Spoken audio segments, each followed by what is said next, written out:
outside now. It is Dennis Setzer. Oh, caution. Caution, caution, caution. That's the trouble. Oh, crash off turn 4. David Starr, problems.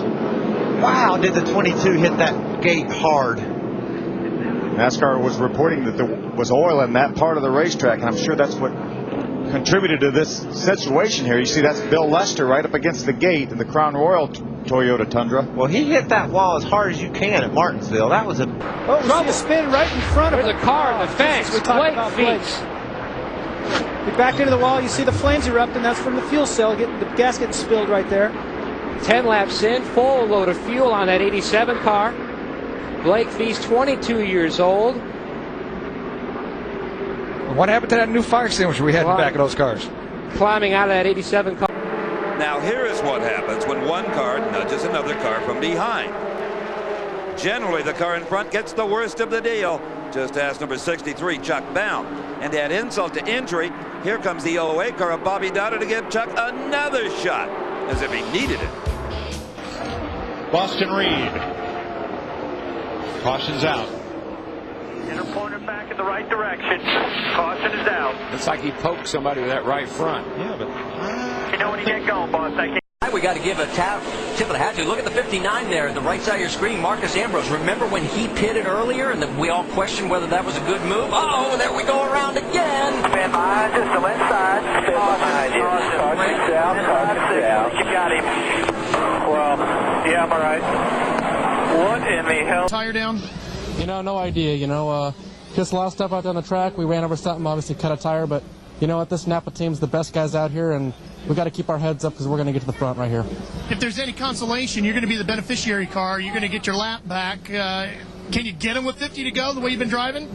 Well, I'll tell you what, we're sure going to try. It's going to be a good one to watch. Last turn, McLaughlin chasing Jones. McLaughlin cuts to the inside. They come to the line together. It is too close to call. After they cross the start-finish line, McLaughlin hits the inside wall. The photo finish reveals it is all good for Buckshot. Welcome to NASCAR. Man.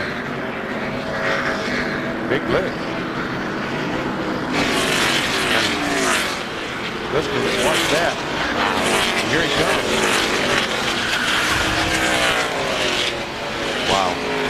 She was 31st quickest in practice earlier, but what a year she's already had in those 5 ARCA races. 3 top 5 finishes, 4 top 10s, and 2 poles. Whoa, that's what we're talking about. Easy.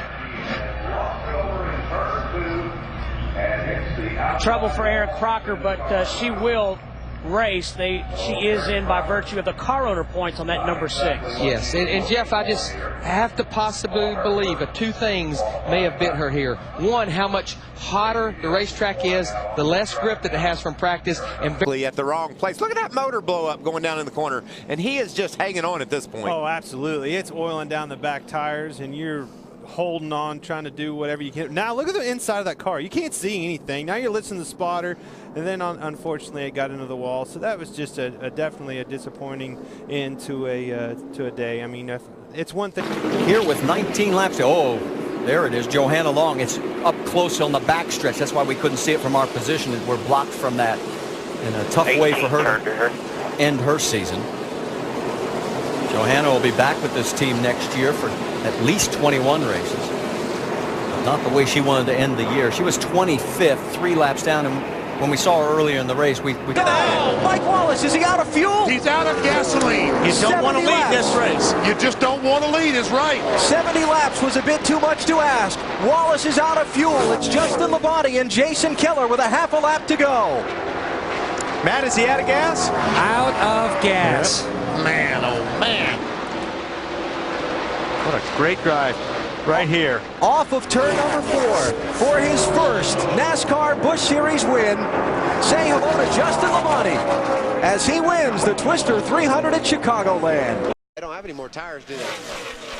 Oh, he just got loose. Right? Ooh, man, did he make some hard contact with the outside wall. How about how quick NASCAR threw that caution out there as well? Ooh, Kenny Schrader did a nice job getting by on the inside. So quick those things snap. Mario just got loose getting down in the corner. Tries to keep it up against the wall, but he clips the right rear quarter of Ricky Carmichael's truck and turns Ricky just about head on into that wall. That's it. Oh, backstretch, a big one. McLaughlin. It's got a rack. It's the dream team is Shawna Robinson. Okay, here we go. It's what we've been waiting for right here. Watch the girl on the jack. She's got a lot of work to do right there. She can barely get that thing up. You see? She got it.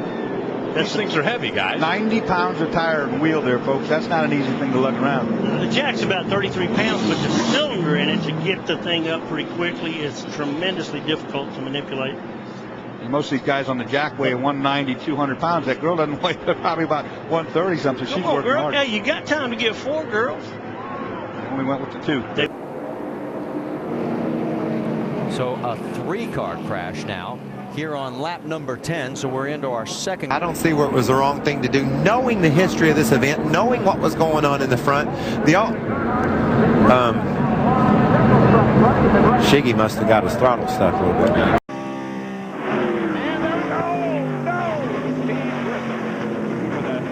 Crash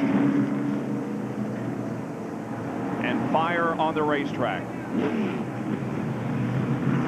Beginning to spin and slow down. Dave Blaney and Shane Hall all ready together, and there came Tim Fedewa. A hard hit. He ends up on his roof.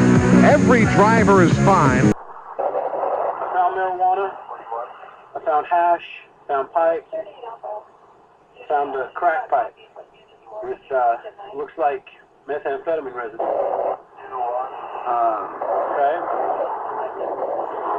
Found vodka. Open bottle of vodka. 63 Mittler's brother's truck. As the